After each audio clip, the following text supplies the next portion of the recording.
Gawa tayo ng okay na kalabasa pang merienda. Binalatan na muna namin tong kalabasa. Ang hirap balatan nito dahil ang tigas. Tinanggal na din namin yung mga buto sa gitna at hiniwa-hiwa ng strips na parang french fries. Eto na lahat ng hiniwa namin. Naghiwa na din kami ng maliliit na bawang, hiniwa lang namin into cubes. Eto lang yung mga kailangan, kalabasa, paminta, harina, asin, at yung sibuyas. Ihalo lang yung sibuyas sa kalabasa. Naglagay na din kami ng paminta, asin, naglagay na din kami ng konting magic. Naghalo na din kami ng harina. Konti lang muna, tapos hinalo ng hinalo. Yung paglagay ng harina at tubig, gradually lang dapat habang hinahalo para mas ma-achieve ng tama yung consistency niya. Kapag kasi napasobra, pwedeng maging matubig o masyado namang buo-buo. Nilipat nga pala namin sa mas malaking lagayan para mas mahalo ng mabuti. Dapat kasi mahalo talaga siya ng maayos para even yung maging consistency na.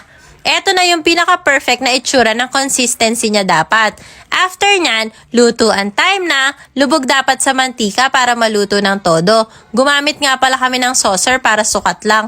Magtitinda yarn, hintayin lang siyang mabuo yung tipong kaya na siyang ibaligtad sa kabilang side nang hindi naghihiwa-hiwalay. Tama lang din dapat ang pagprito, yung tamang golden brown lang. Kapag kasi napasobra ng luto, magiging mapait yung lasa niya. Gumawa nga rin pala kami ng suka para sausawan ng okoy. Alam nyo ba to? Kumakain din ba kayo nito? Ang sarap nitong merienda lalo na kapag bagong luto dahil andun yung crispiness. Si Gio kinakain naman to na parang french fries. Hinihiwa-hiwalay niya. Ang masarap pa dito, kapag isasawsaw mo siya sa masarap na suka. Pagkatapos naman naming magmerienda, pinuksan namin tong Shopee order na naman ni Daddy. Hindi talaga nagpapatalo to. Pwes, abangan mo mga orders ko. Char! Umorder nga pala siya nitong personalized jigsaw puzzle. 169 pesos lang to. Yung size niya is ka-size ng isang bond paper. Pinaghiwa-hiwalay muna namin kada piraso.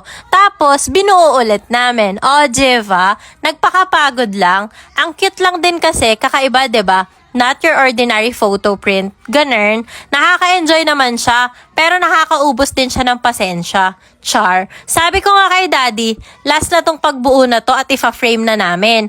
O ayan, panoorin nyo na lang kung paano namin buuin.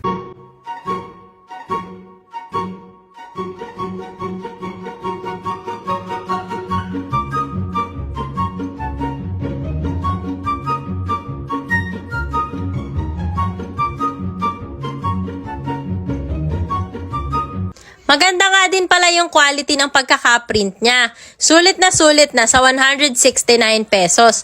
O alam nyo na ha, shop link in bio!